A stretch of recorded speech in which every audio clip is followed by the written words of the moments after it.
Bismillahirrahmanirrahim. Assalamualaikum warahmatullahi taala wabarakatuh.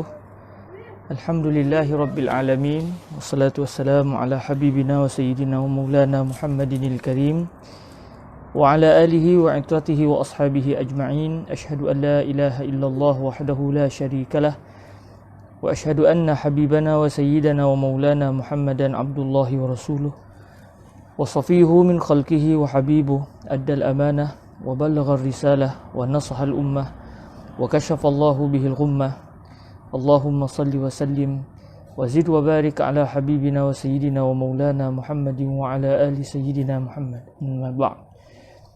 Alhamdulillah, kita sama-sama mengucapkan kesyukuran kepada Allah Subhanahu Wa Taala.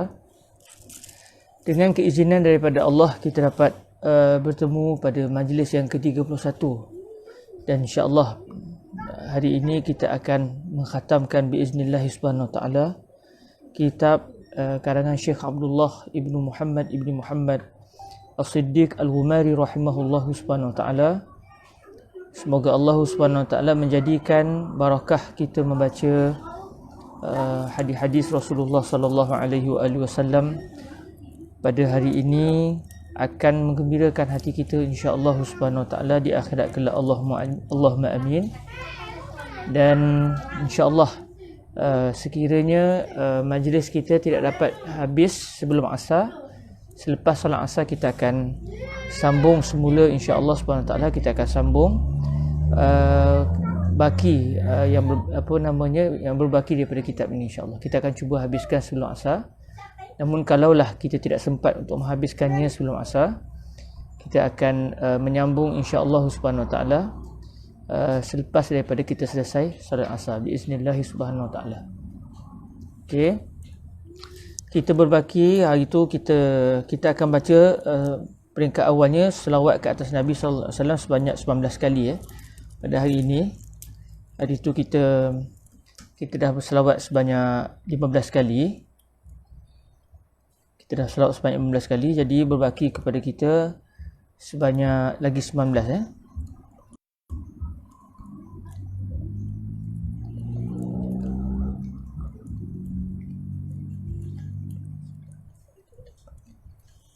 Okey, kita dah berselawat sebelum ni sebanyak 15 kali dan hari ini kita akan berselawat sebanyak 19 kali untuk kita mendapatkan bilangan 34 pada hari ini. Dan subhanallah, di hari inilah kita akan selesai dengan bacaan selawat sebanyak 1000 kali yang telah kita pelajari sebelum ini insya-Allah subhanahu wa taala. Okey, selawat yang kita akan baca sebagaimana kita semua sedia maklum adalah selawat yang telah didatangkan sendiri oleh Syekh Abdullah ibnu Muhammad As-Siddiq Al-Ghumari dalam kitab beliau, kitab An-Nafhatul Ilahiyah fi Salati ala Khairil Bariyah, yang mana kitab ini sebagaimana yang kita semua sedia maklum membicarakan tentang kelebihan berselawat ke atas junjungan mulia Nabi sallallahu alaihi wasallam, dan ianya diambil sempena daripada apa yang telah disampaikan sendiri oleh Rasulullah sallallahu alaihi wasallam kepada Syekh Ali Ad-Darir, Syekh Saleh Ali Ad-Darir.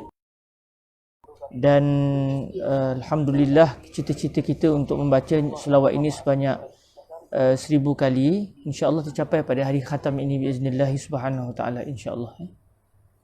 Semoga Allah Subhanahu Wa Taala terus-menerus memberikan kepada kita keberkatan, dan semoga majlis ini terus-menerus memberikan semangat kepada kita untuk kita sampai kepada hidayah Allah Subhanahu Wa Taala, dan moga-moga kita diberikan kebaikan yang berterusan, dan semoga bersemangatlah kita terus untuk kita dapat membaca selawat ke atas Sayyidina Rasulullah sallallahu alaihi wa alihi wasallam. Baik, sebanyak 19 kali. Saya nak kira dulu, takut tak silap. Sekejap saya nak kira sebentar.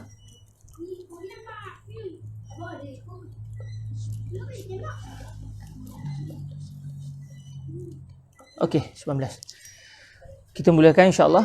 اللهم صل على سيدنا محمد صلاة تنجينا بها من جميع الأهوال والآفات وتقضي لنا بها جميع الحاجات وتطهرنا بها من جميع السيئات وترفعنا بها أعلى الدرجات وتبلغنا بها أقصى الغايات من جميع الخيرات في الحياة وبعد الممات وعلى آله وصحبه وسلم. اللهم صل على سيدنا محمد صلاة تنجينا بها من جميع الأهوال والآفات وتقضي لنا بها جميع الحاجات وتطهرنا بها من جميع السيئات وترفعنا بها أعلى الدرجات وتبلغنا بها أقصى الغايات من جميع الخيرات في الحياة وبعد الممات وعلى آله وصحبه وسلم.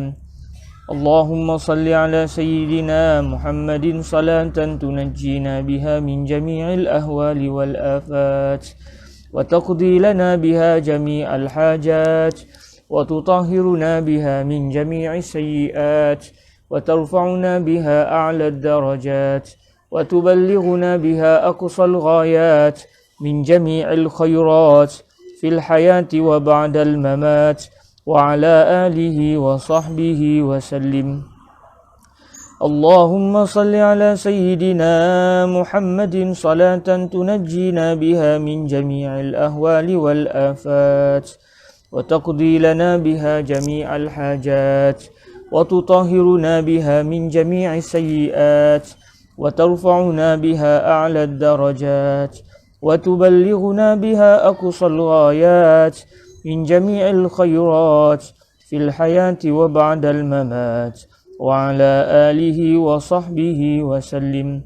اللهم صل على سيدنا محمد صلاة تنجينا بها من جميع الأهوال والآفات وتقضي لنا بها جميع الحاجات وتطهرنا بها من جميع السيئات وترفعنا بها أعلى الدرجات وتبلغنا بها أقصى الغايات من جميع الخيرات في الحياة وبعد الممات وعلى آله وصحبه وسلم. اللهم صل على سيدنا محمد صلاة تنجينا بها من جميع الأهوال والآفات وتقضي لنا بها جميع الحاجات وتطهرنا بها من جميع السيئات وترفعنا بها أعلى الدرجات وتبلغنا بها أقصى الغايات من جميع الخيرات في الحياة وبعد الممات وعلى آله وصحبه وسلم. اللهم صل على سيدنا محمد صلاة تنجينا بها من جميع الأهوال والآفات وتقضي لنا بها جميع الحاجات وتطهرنا بها من جميع السيئات وترفعنا بها أعلى الدرجات وتبلغنا بها أقصى الغايات من جميع الخيرات في الحياة وبعد الممات وعلى آله وصحبه وسلم. اللهم صل على سيدنا محمد صلاة تنجينا بها من جميع الأهوال والآفات وتقضي لنا بها جميع الحاجات وتطهرنا بها من جميع السيئات وترفعنا بها أعلى الدرجات وتبلغنا بها أقصى الغايات من جميع الخيرات في الحياة وبعد الممات وعلى آله وصحبه وسلم. اللهم صل على سيدنا محمد صلاة تنجينا بها من جميع الأهوال والآفات وتقضي لنا بها جميع الحاجات وتطهرنا بها من جميع السيئات وترفعنا بها أعلى الدرجات وتبلغنا بها أقصى الغايات من جميع الخيرات في الحياة وبعد الممات وعلى آله وصحبه وسلم. اللهم صل على سيدنا محمد صلاة تنجينا بها من جميع الأهوال والآفات وتقضي لنا بها جميع الحاجات وتطهرنا بها من جميع السيئات وترفعنا بها أعلى الدرجات وتبلغنا بها أقصى الغايات من جميع الخيرات في الحياة وبعد الممات وعلى آله وصحبه وسلم. اللهم صل على سيدنا محمد صلاة تنجينا بها من جميع الأهوال والآفات وتقضي لنا بها جميع الحاجات وتطهرنا بها من جميع السيئات وترفعنا بها أعلى الدرجات وتبلغنا بها أقصى الغايات من جميع الخيرات في الحياة وبعد الممات وعلى آله وصحبه وسلم. اللهم صل على سيدنا محمد صلاة تنجينا بها من جميع الأهوال والآفات وتقضي لنا بها جميع الحاجات وتطهرنا بها من جميع السيئات وترفعنا بها أعلى الدرجات وتبلغنا بها أقصى الغايات من جميع الخيرات في الحياة وبعد الممات وعلى آله وصحبه وسلم.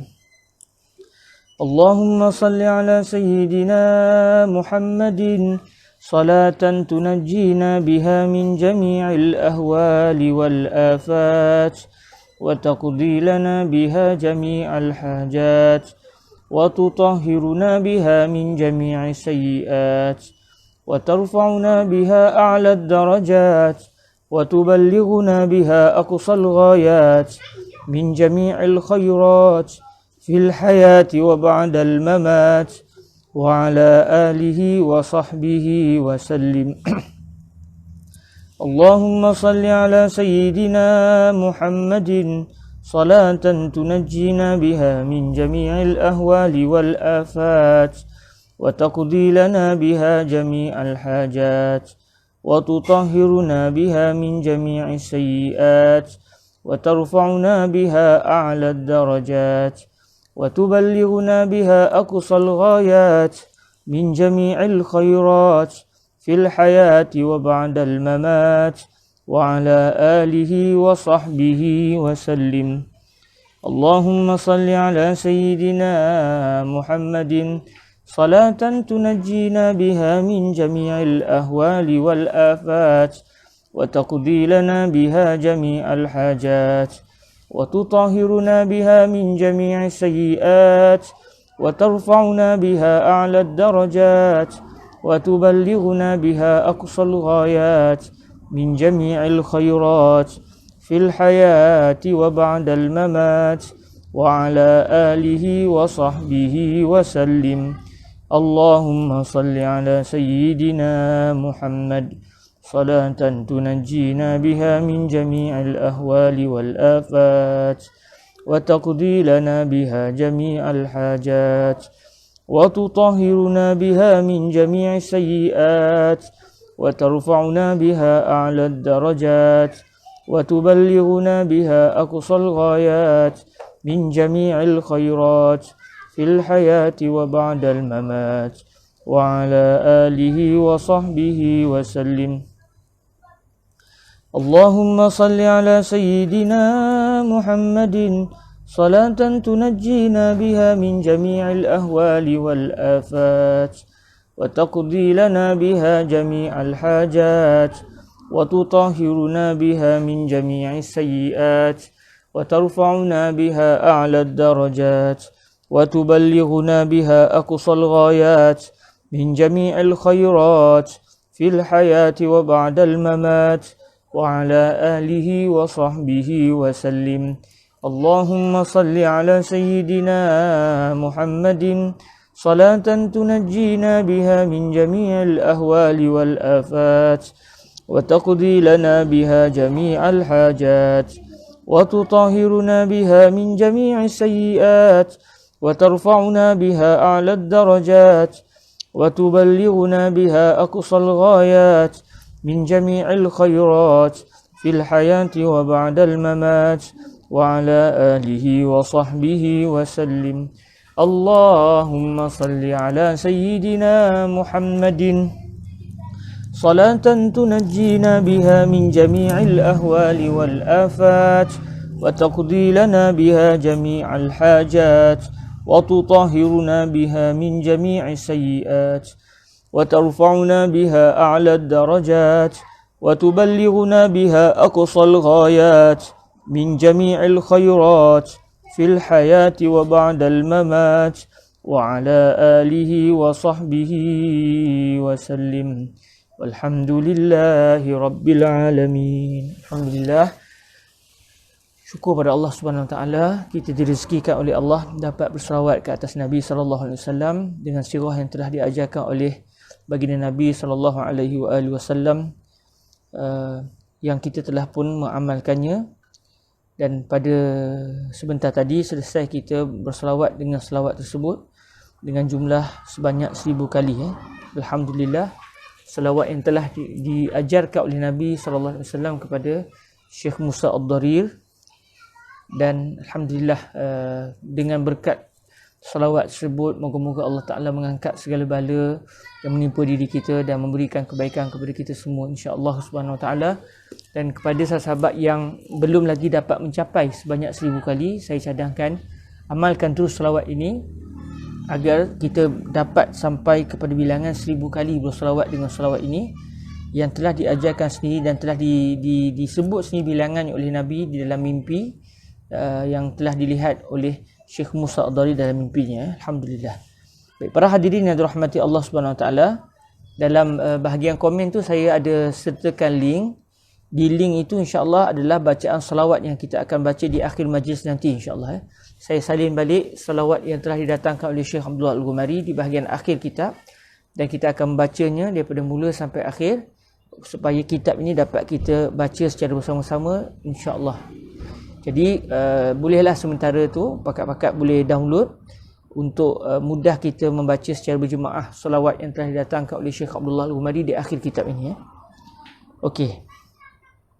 Para hadirin yang dirahmati Allah Subhanahu Wa Taala, kita pergi kepada hadis yang terakhir yang didatangkan oleh Syekh Abdullah Al-Ghumari dalam kitab An-Nafhatul Ilahiyah fi Salati ala Khairil Bariyah sallallahu alaihi wasallam, biisnadina al-muttasil ila sayyidina Syekh Abdullah ibni Muhammad As-Siddiq Al-Ghumari rahimahullahu subhanahu wa ta'ala wa nafa'ana Allahu bi ulumihi wa ulumi masyayikhihi wa talamizatihi wa qurra'i nafahatihi wa sa'iri musannafatihi wa syurrahiha, Allahumma amin. Qala sayyiduna Syekh Abdullah Al-Ghumari rahimahullah, al-hadis al-thalith wal-arba'un, hadis yang ke-43. An Jabir radhiyallahu anhu qala sa'ida Rasulullah sallallahu alaihi wa alihi wasallam al-minbar falamma raqiya 'atabatan qala amin, ثم رقي عتبة أخرى فقال آمين، ثم رقي عتبة ثالثة فقال آمين، ثم قال أتاني جبريل فقال يا محمد من أدرك رمضان فلم يغفر له فأبعده الله، قلت آمين. قال ومن أدرك والديه أو أحدهما فدخل النار فأبعده الله، قلت آمين.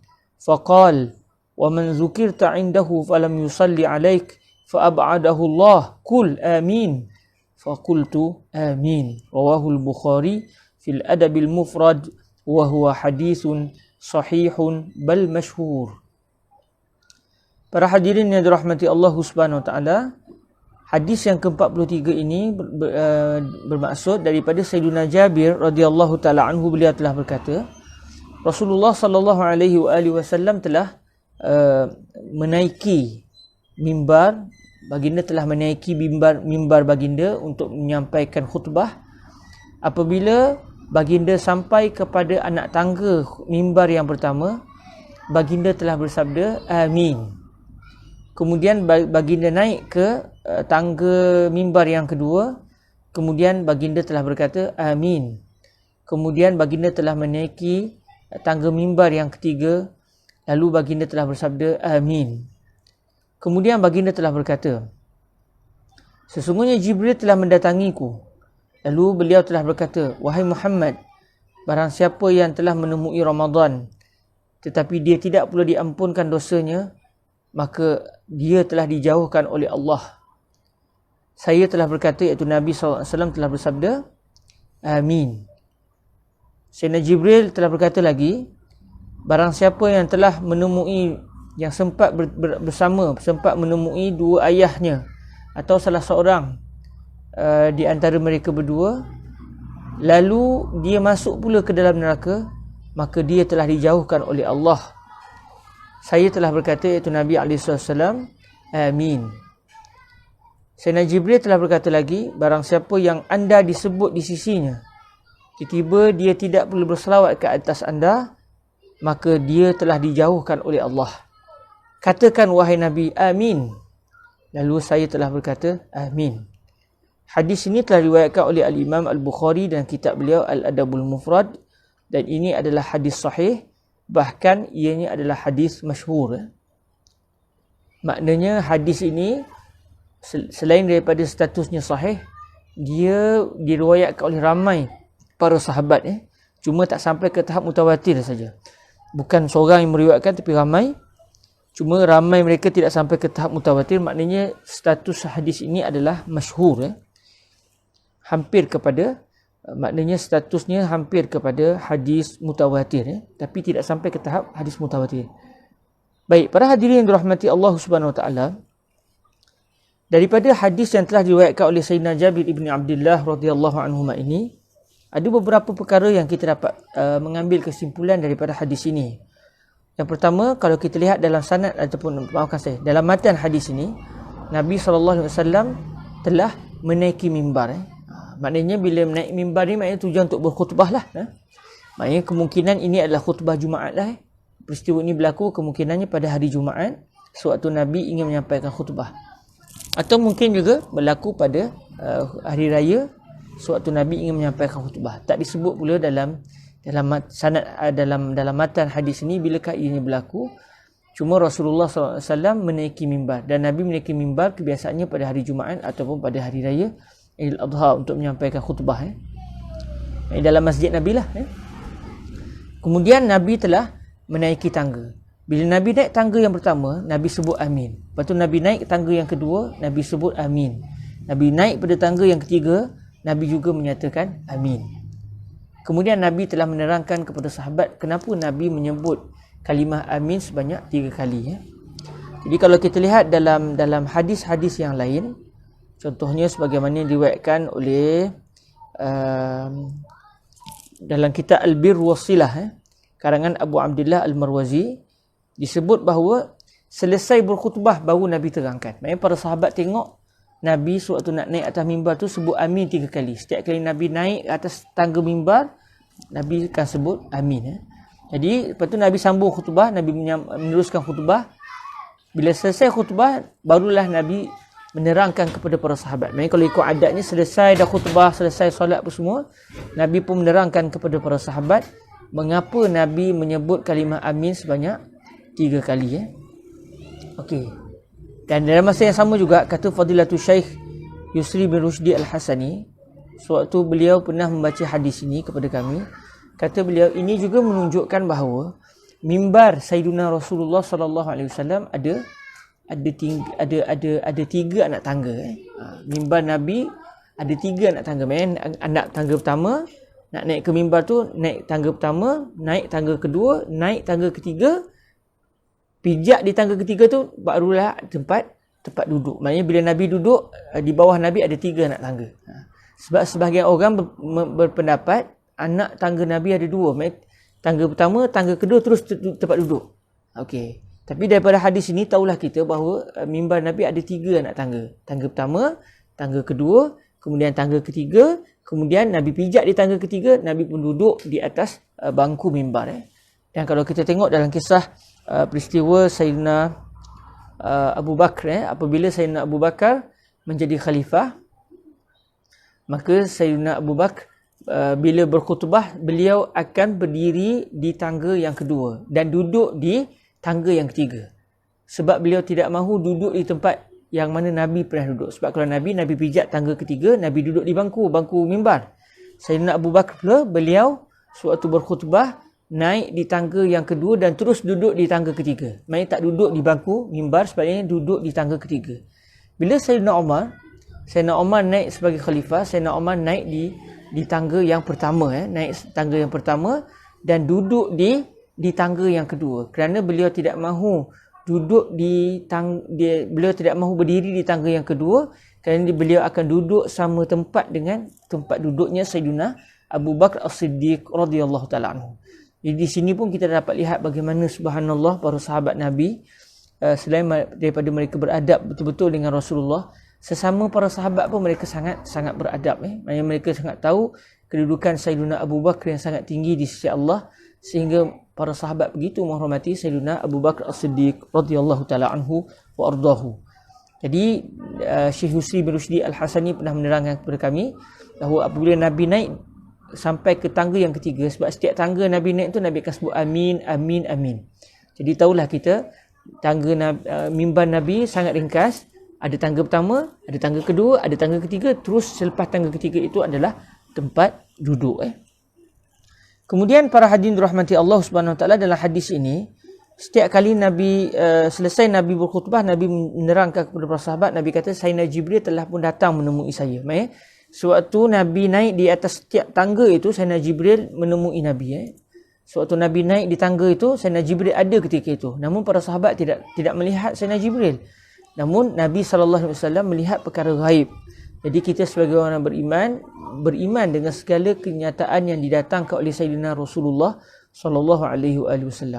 Jadi daripada hadis ni tahulah kita para sahabat kebiasaannya tidak melihat para malaikat, namun kadang-kadang mereka juga melihat para malaikat, sebagaimana yang berlaku dalam kisah hadis Sayyidina Jibril AS. Sewaktu datang seorang pemuda bertanya kepada Nabi apakah dia iman, apakah dia Islam, iman, apakah dia ihsan dan bilakah datangnya hari kiamat. Jadi ketika itu lelaki yang bertanya itu rupa-rupanya dia adalah malaikat Jibril alaihissalam. Jadi para sahabat Sayyidina Umar tengok lelaki tersebut, rupa-rupanya lelaki itu bukan orang, sebaliknya lelaki itu adalah malaikat. Jadi ada para sahabat yang pernah melihat malaikat dalam rupa seorang lelaki, namun dalam hadis ini para sahabat tidak melihat malaikat tersebut, sebaliknya hanya Nabi SAW saja yang melihat. Jadi bila Sayyidina Jibril alaihissalam bila melihat Nabi berada di tangga yang pertama, Sayyidina Jibril terus mengatakan kepada Nabi, man adraka Ramadan falam yughfar lah fa ab'adahu Allah. Barang siapa yang dia telah bertemu dengan bulan Ramadan, tiba-tiba dia tidak diampunkan dosa-dosanya oleh Allah, maka ab'adahu Allah. Kalau ikut terjemahan asalnya, maka dia telah dijauhkan oleh Allah Subhanahu Wa Taala. Namun bila kita tengok kehendak Sayyidina Jibril di sini, sebab dalam riwayat yang lain Sayyidina Jibril minta kepada Nabi, "Qul amin." Kata Sayyidina Jibril kepada Rasulullah, "Wahai Nabi, sebut amin." Maknanya ab'adahullah tu maksudnya moga-moga Allah menjauhkan dia. Jadi bukan Sayyidina Jibril nak beritahu itu yang berlaku.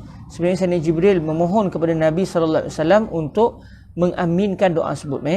Kata beliau, kata Sayyidina Jibril kepada Nabi, orang yang tidak bertemu dengan bulan Ramadan, kemudian orang yang bertemu dengan bulan Ramadan, tiba-tiba dia tidak diampunkan dosanya oleh Allah, maka moga-moga dia dijauhkan oleh Allah Subhanahu Wa Taala daripada rahmat Allah.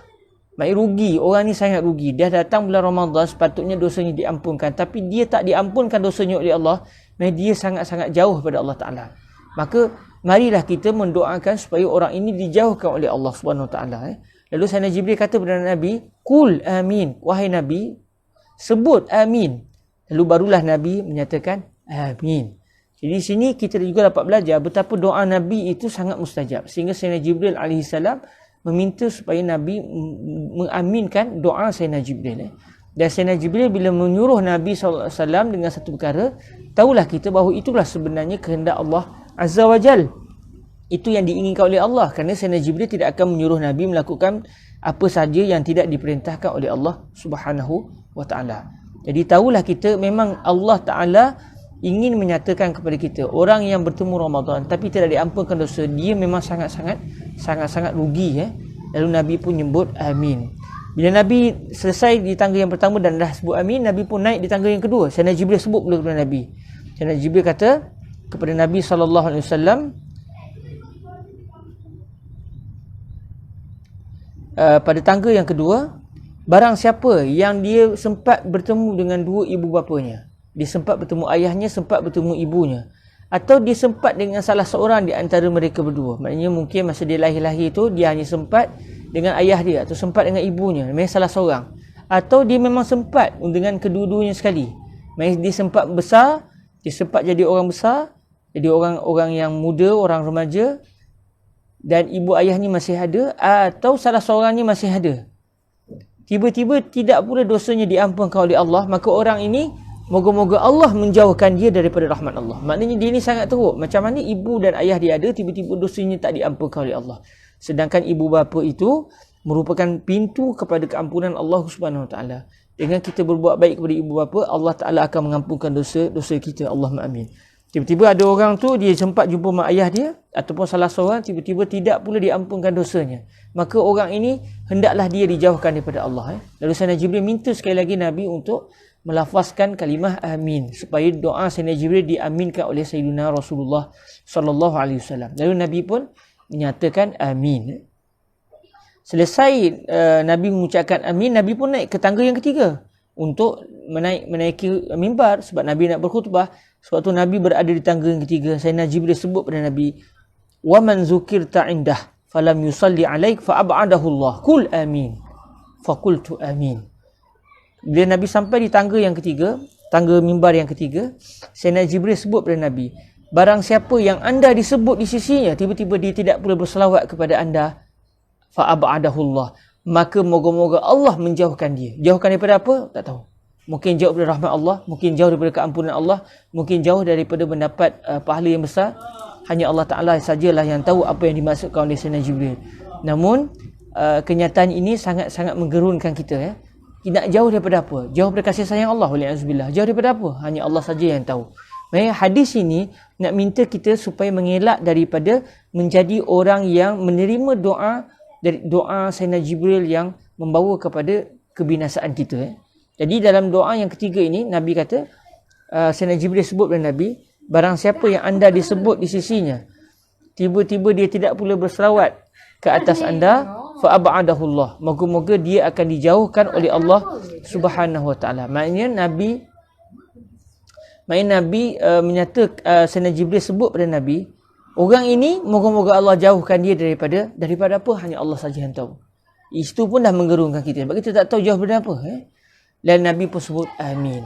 Hadis ini, kata Syekh Abdullah Al-Ghumari, hadis ini statusnya sahih, bahkan dia adalah hadis yang berstatus masyhur. Dari segi bilangan para sahabat yang meriwayatkannya, dia adalah hadis yang sangat dekat dengan hadis mutawatir.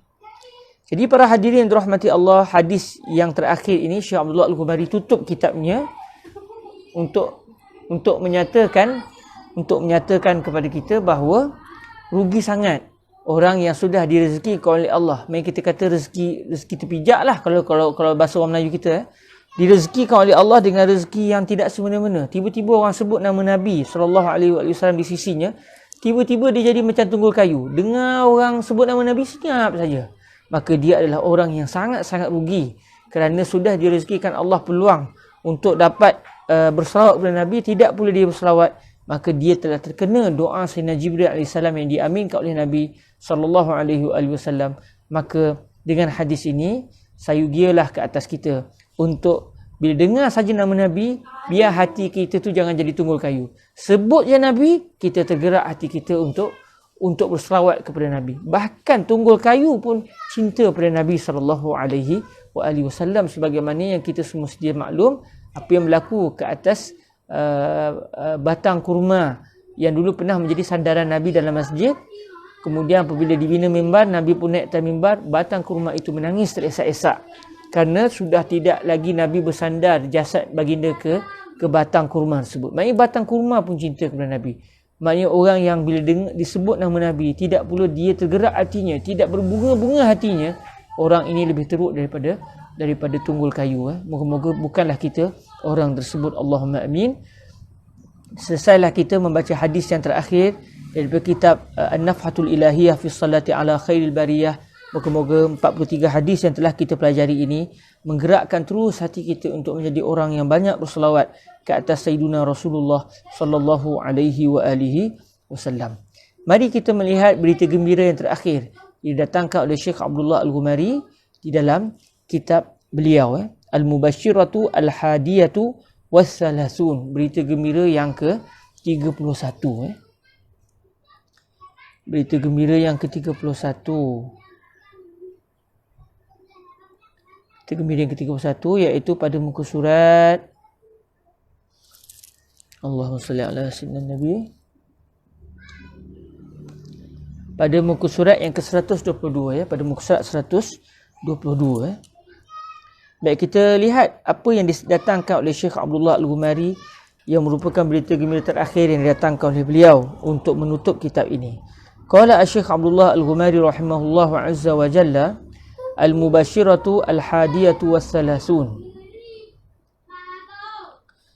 Rawa Al-Syekh Abu Hafs Umar bin Al-Hasan As-Samarqandi an ba'd masyayikhihi an abihi qala sami'tu rajulan fil haram وهو كثير الصلاة على النبي صلى الله عليه وآله وسلم حيث كان في الحرم وعرفة ومنى فقلت له أيها الرجل إن لكل مقام مقالا فما بالك لا تشتغل بالدعاء ولا بالتطوع بالصلاة سوى أنك تصلي على النبي صلى الله عليه وآله وسلم فقال إني خرجت من خراسان حاجا إلى هذا البيت وكان والدي معي فلما بلغنا الكوفة اعتل والدي وقويت علته فمات فغطيت وجهه بإزار ثم غبت عنه وجئت إليه فكشفت وجهه. Dalam buku kita wajha, jadi tertinggal huruf ha selepasnya.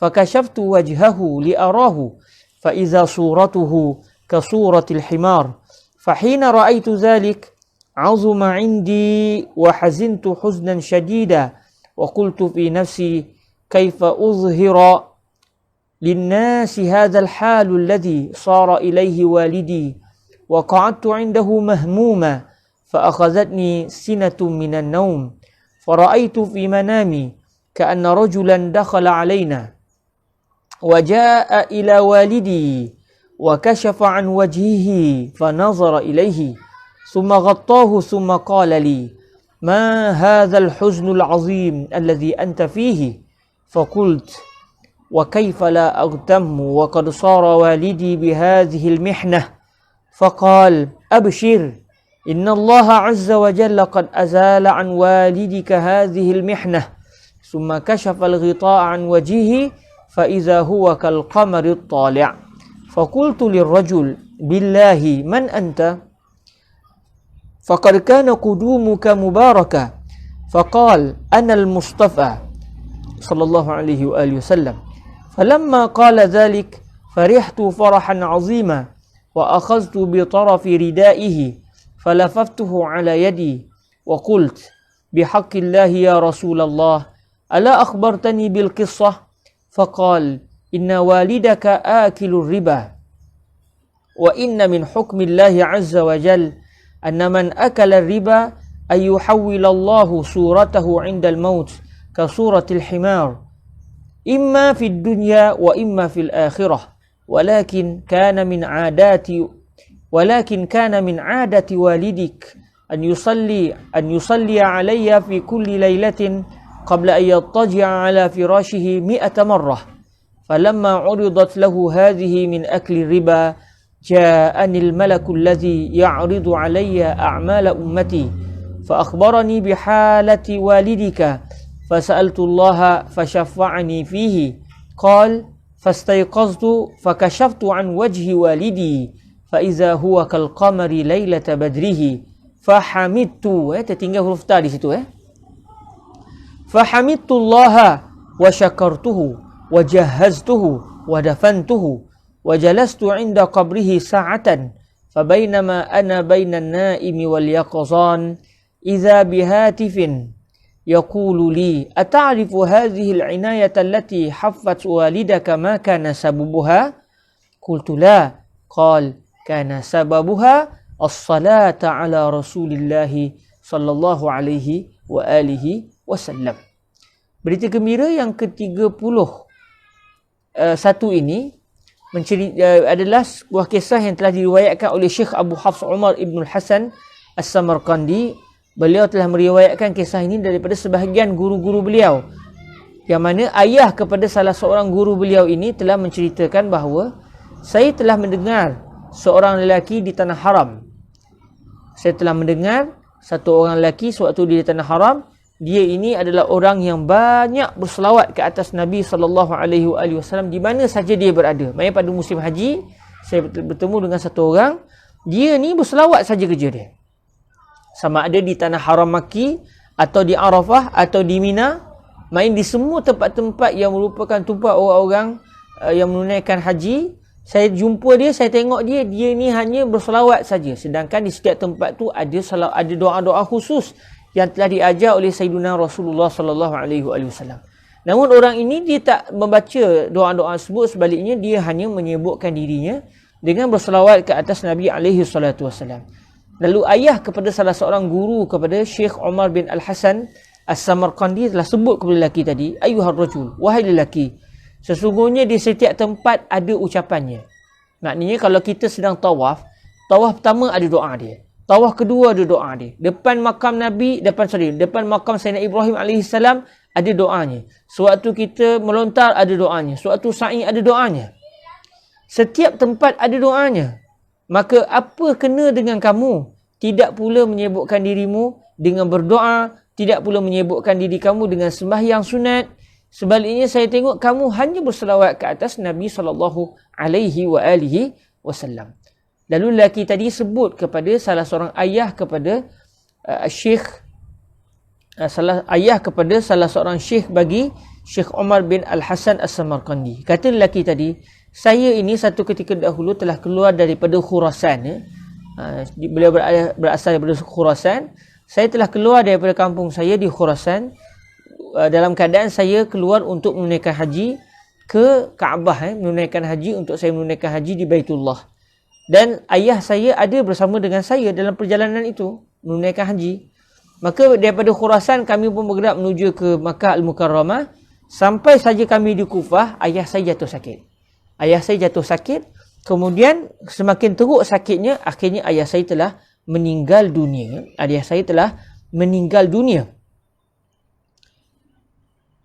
Lalu saya pun telah menutup wajah ayah saya dengan kain. Jadi lepas ayahnya meninggal dunia, macamlah kita semua sedia maklum, sunatlah bila orang tu dah meninggal dunia kita tutup wajah jenazah tadi. Lalu saya pun selepas saya tutup wajah ayah saya pun saya pun meninggalkan sementara ayah saya sebab mungkin beliau nak minta tolong orang lain, mungkin beliau nak mencari persiapan untuk minta tolong mengkebumikan jenazah ayahnya. Dalam keadaan beliau bukan berada di kampungnya, berada di dalam perjalanan. Jadi mungkin nak minta tolong orang sana sini sebab tak kenal. Jadi kena ke sana ke sini untuk urusan nak menguruskan jenazah ayahnya. Kemudian selesai, beliau pun datang semula menemui ayahnya. Lalu katanya lelaki tadi, saya pun membuka kain yang menutup wajah ayah saya untuk saya menatap wajah ayah saya sekali lagi. Tiba-tiba kali ini wajah ayah saya seperti wajah seekor keldai. Muka ayah saya bertukar menjadi muka seakan-akan seekor keldai. Jadi apabila saya tengok wajah ayah saya begitu, jadi susah hatilah saya dan sedih sangat saya dengan kesedihan yang bersangatan. Saya sebut dalam hati saya, bagaimanalah keadaan ini akan diketahui oleh orang ramai. Macam mana kalau orang semua pakat tahu macam mana rupa ayah saya, sekejap lagi orang nak uruskan jenazah ni. Orang nak datang apa semua. Macam manalah kalau orang dapat tengok wajah ayah saya sekarang dan apa orang akan cakap. Jadi beliau sangat susah hati sebab ayahnya dalam keadaan begitu. Lalu kata lelaki tadi, saya pun duduk di sisi jenazah ayah saya dalam keadaan sangat sedih. Tiba-tiba saya dihinggapi rasa mengantuk. Lalu saya pun tertidur. Tengah-tengah sedih begitu, Allah Ta'ala campakkan rasa mengantuk. Lalu beliau pun tertidur. Lalu beliau telah melihat dalam mimpi beliau seakan-akan ada seorang lelaki telah datang menemui mereka. Kata beliau, saya telah melihat dalam mimpi saya seakan-akan ada seorang lelaki telah masuk menemui kami. Lalu lelaki tadi pun terus pergi ke jenazah ayah saya dan dia telah membuka kain penutup wajah ayah saya. Kemudian lelaki ini telah melihat wajah ayah saya, kemudian dia telah menutupnya kembali. Kemudian lelaki itu telah berkata kepada saya, apakah kesedihan yang bersangatan yang saya lihat kamu sedang menghadapinya? Maksudnya, kenapa saya lihat kamu dalam keadaan sangat sedih? Lalu kata lelaki tadi kepada lelaki yang tak dikenali tadi dalam mimpinya, bagaimana saya tidak sedih sedangkan ayah saya telah ditimpa dengan ujian ini, iaitu Allah menukar wajah ayah saya seperti wajah seekor keledai. Lalu kata lelaki tadi, lelaki yang datang dalam mimpi tersebut, kata lelaki yang tidak dikenali ini kepada si lelaki yang kematian ayahnya tadi, bergembiralah, sesungguhnya Allah Azza wa Jalla telah menghilangkan daripada ayahmu kesusahan ini, ujian ini. Kemudian lelaki yang asing tadi, yang tak diketahui tadi, telah membuka sekali lagi penutup wajah jenazah ayah lelaki tersebut. Tiba-tiba wajah ayah lelaki tersebut bertukar. Ketika itu sudah seperti bulan purnama. Lalu saya, kata si lelaki yang bermimpi tadi, sebut kepada lelaki yang tak diketahui tadi, demi Allah, siapakah sebenarnya anda? Sesungguhnya kedatangan anda adalah kedatangan yang membawa keberkatan. Sesungguhnya kedatangan anda membawa keberkatan, sehingga wajah ayah saya bertukar semula kepada wajah yang indah, daripada buruk kepada indah. Lalu kata lelaki yang tak dikenali tadi, saya adalah Al-Mustafa, itu saya adalah Rasulullah sallallahu alaihi wasallam. Al-Mustafa merupakan salah satu nama Sayyiduna Rasulullah sallallahu alaihi wasallam. Jadi saya adalah Al-Mustafa, kata lelaki yang tak dikenali tadi. Maka apabila beliau mendengar, si lelaki yang bermimpi tadi, dalam mimpinya bila dengar saja rupa-rupanya lelaki yang datang membantu beliau rupa-rupanya adalah Rasulullah sallallahu alaihi wasallam. Jadi kata lelaki itu, saya pun suka bersangatan dan saya telah mengambil hujung kain rida, kain selendang Sayyidina Rasulullah, dan saya telah membelitkan hujung kain itu di tangan saya. Maknanya beliau ambil Rasulullah macam dalam mimpi itu pakai selendang, ada macam pakai syal begitu, pakai rida. Lalu lelaki tadi pegang hujung kainnya dan dibelitkan di tangannya. Dia belit, maknanya supaya kuat genggam. Kalau pegang macam tu je, kalau ditarik mungkin terlepas. Ini dia pegang dan dia belitkan di tangan dia sikit supaya kalau tarik pun tak terlepas dengan mudah. Lalu saya kata, demi Allah, wahai Rasulullah, tidakkah anda ingin memberitahu kepada saya apakah sebenarnya kisah ini? Kenapa ayah saya boleh bertukar muka jadi wajah himar, kemudian datang balik, anda datang dan berubah semula menjadi wajah yang berseri-seri? Lalu kata Rasulullah SAW kepada lelaki tersebut, sesungguhnya ayahmu adalah orang yang makan riba. Ayahmu orang yang makan harta riba. Makan riba. Sesungguhnya hukum Allah Azza wa Jal ke atas orang yang makan riba, Allah akan menukar wajahnya ketika mati seperti wajahnya seekor keledai, sama ada di dunia atau di akhirat. Maksudnya selepas dia meninggal dunia, wajahnya akan ditukar dengan wajah himar. Mukanya akan ditukar dengan muka himar, muka keledai. Sama ada di dunia orang pakat tengok macam lelaki tadi tengok, atau orang tengok muka dia macam biasa, tapi di akhirat nanti akan dibangkitkan dengan muka keledai. Jadi itu yang disebut oleh Nabi SAW dalam mimpi lelaki tadi. Ayahmu orang yang makan harta riba. Moga-moga Allah Ta'ala jadikan harta yang kita makan semuanya bersih daripada benda-benda haram. Moga Allah selamatkan kita. Jadi kata Nabi SAW, ayahmu makan riba. Makan riba ni dosa besar. Orang yang mengambil riba ni dosa besar. Moga-moga diselamatkan Allah daripada kita terlibat dalam riba. Dan orang yang, kata Nabi dalam mimpi tadi, orang yang makan riba, orang yang mengambil riba, maka balasan yang akan diberikan oleh Allah kepadanya selepas dia mati, sama ada memang sewaktu dia dilihat sebagai jenazah atau di akhirat nanti sewaktu dia dibangkitkan, wajahnya akan ditukar seperti muka keledai. Namun Nabi sebut kepada lelaki tadi, namun ayahmu tu ada satu adat, ada satu kebiasaan, iaitu ayahmu itu akan berselawat ke atasku pada setiap malam sebelum dia berbaring di atas katilnya. Dia akan berselawat terlebih dahulu 100 kali. Maknanya ayah lelaki tadi, dia punya wirid dia per hari, setiap malam masa dia nak tidur tu, sebelum dia baring, dia akan berselawat terlebih dahulu. Betul juga tu, sebab kalau berselawat sambil baring takut tak sampai 100 Selawat 1, 2, 3, 4, 5, masuk selawat yang ke-6 hilang. Jadi tak jadi 100 kali. Jadi lelaki tadi sebelum dia tidur, dia akan duduk, dia akan berselawat ke atas Rasulullah sebanyak 100 kali, baru dia tidur, baru dia berbaring. Jadi itu merupakan kebiasaan ayahmu, kata Nabi sallallahu alaihi wasallam. Maka apabila dia diuji dengan ujian ini disebabkan dia makan riba, wajah dia ditukar kepada muka keledai, maka malaikat yang sentiasa memberitahu kepada saya apakah yang dilakukan oleh umat-umat saya, malaikat itu datang menemui saya dan memberitahu saya apa yang berlaku kepada ayahmu. Memang semua amalan kita, sama ada baik ataupun buruk, akan diberitahu oleh malaikat khusus kepada Sayyidina Rasulullah sallallahu alaihi wasallam. Sebab tu kita kena malu kalau kita buat jahat, semuanya diketahui oleh Nabi sallallahu alaihi wasallam. Dan apabila seseorang yang melakukan kebaikan, malaikat tadi akan sebut, ya Rasulullah, umatmu yang nama fulan bin fulan buat kebaikan bagian. Maka Nabi akan memuji Allah kerana memberikan kepada kita hidayah.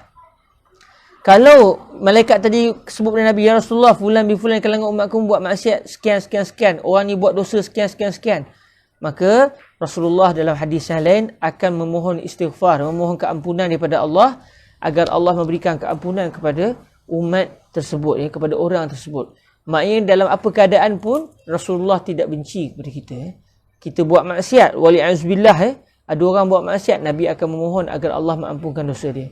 Dia buat kebaikan, Nabi bersyukur kepada Allah kerana Allah memberikan kebaikan dengan memberikan hidayah kepada hamba-hambanya.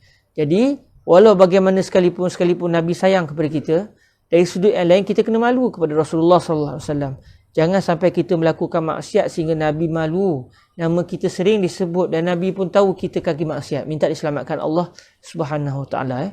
Jadi kata Nabi, suatu ayahmu meninggal dunia, malaikat itu bagi tahu kepada saya apa yang berlaku kepada ayahmu.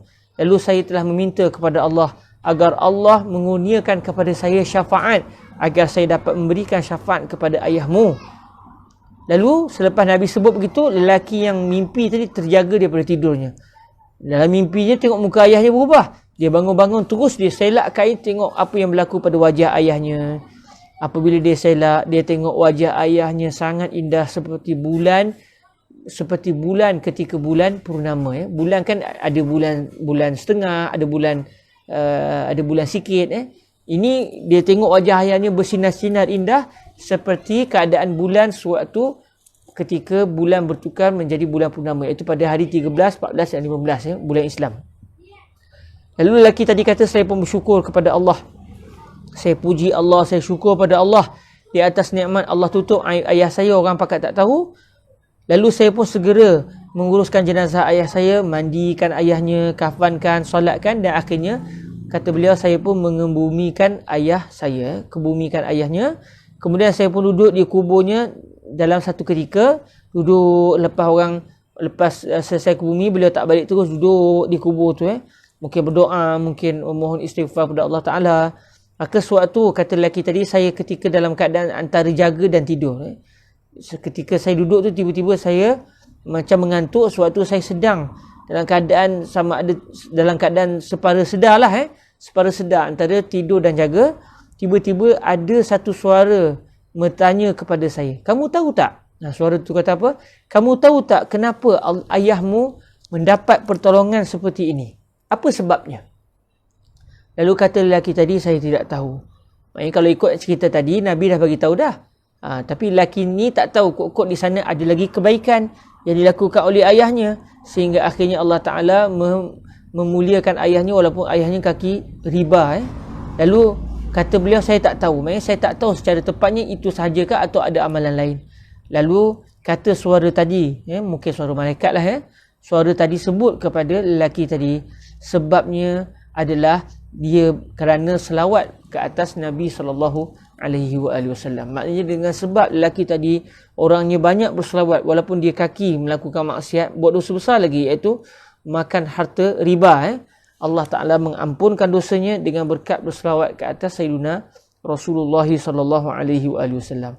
Jadi tuan-tuan yang dirahmati Allah, nak katanya selawat ini ke atas Nabi ini sangat besar. Ampun dosa, Allah Ta'ala naikkan darjat, Nabi jadi sayang. Dalam masa yang sama, bukanlah kisah-kisah yang menggembirakan kita ini tujuannya untuk kita buat satu pandangan pula. Tak apalah kalau begitu, kita buat maksiat pun tak apa, yang penting banyak berselawat. Jangan begitu. Sebab seakan-akan kita tidak memuliakan Sayyidina Rasulullah sallallahu alaihi wasallam. Namun katakan seseorang itu jatuh dalam lembah maksiat, janganlah dia gusar, janganlah dia rasa sedih hati, janganlah dia rasa dia putus asa daripada rahmat Allah. Sebab walaupun dia telah jatuh dalam lembah maksiat, dia masih ada Sayyidina Rasulullah sallallahu alaihi wasallam, dia masih ada Allah Azza wa Jal.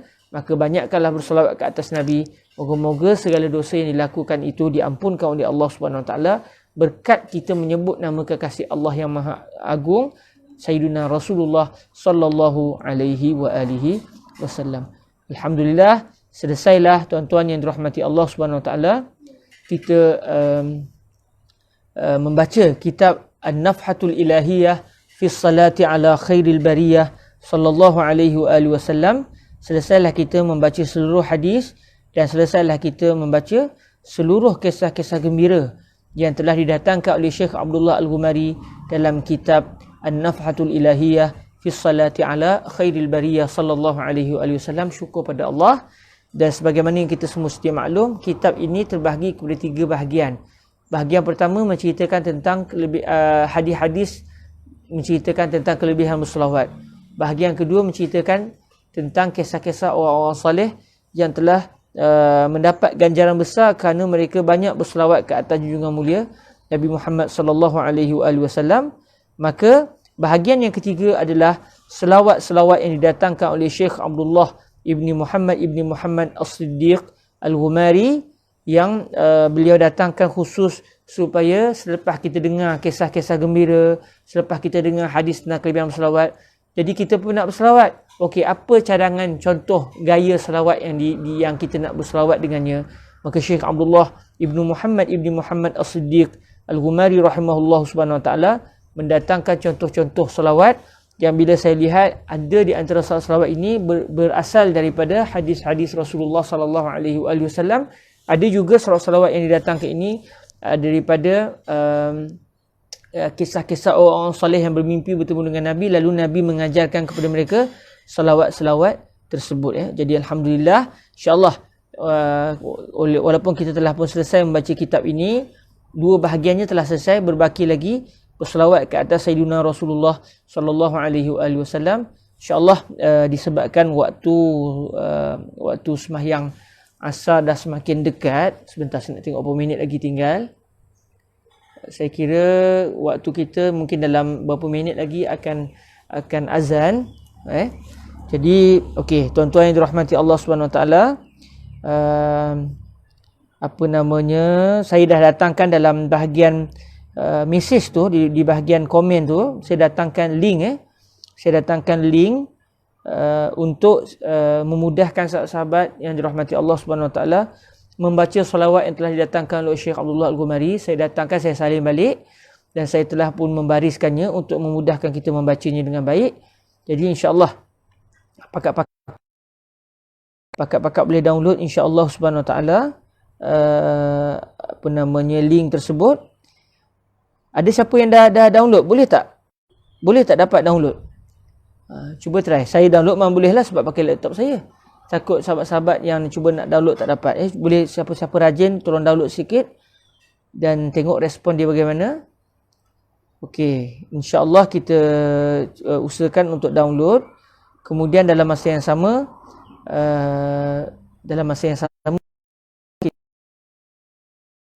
untuk sesi kali pertama ni, sebab dah dekat asar, kita berhenti dulu untuk siap-siap bersolat asar. Selepas asar sekitar pukul 4.30 kita akan menyambung majlis kita dengan kita membaca Al-Ghumari daripada awal sampailah akhir biiznillah subhanahu wa taala. Dan insya-Allah dengan berakhirnya selawat yang akan datang kita baca lepas asar nanti, maka khatamlah kita kitab barakah yang sangat baik yang dikarang oleh Syekh Abdullah Al-Ghumari. Kitab menceritakan tentang kelebihan berselawat ke atas junjungan mulia Nabi sallallahu alaihi wasallam. Jadi boleh download sama-sama download, dan pukul 4.30 insya-Allah, sekitar pukul 4.30 kita akan bertemu semula untuk kita menyambung majlis kita insya-Allah subhanahu wa taala, majlis berselawat ke atas Sayyidina Rasulullah sallallahu alaihi wa alihi wasallam. Baik, sebagai menangguhkan majlis untuk sementara waktu, marilah kita berselawat ke atas junjungan mulia Nabi sallallahu alaihi wasallam sebelum kita menyambung perbahasan kita insya-Allah subhanahu wa taala. Allahumma salli afdala salatin ala as'adi makhluqatika sayyidina Muhammadin wa ala alihi wa sahbihi wa sallim adada ma'lumatika wa midada kalimatika kullama zakaraka zakiruna wa ghafala an zikrihil ghafilun. Allahumma salli afdala salatin ala as'adi makhluqatika sayyidina Muhammadin wa ala alihi wa sahbihi wa sallim adada ma'lumatika wa midada kalimatika kullama zakaraka zakiruna wa ghafala an zikrihil ghafilun. Allahumma salli afdala salatin ala as'adi makhluqatika sayyidina Muhammadin wa ala alihi wa sahbihi wa sallim adada ma'lumatika wa midada kalimatika kullama zakaraka zakiruna wa ghafala an zikrihil ghafilun. Subhanakallahumma wa bihamdik ashhadu an la ilaha illa ant astaghfiruka wa atubu ilaik. Bismillahirrahmanirrahim.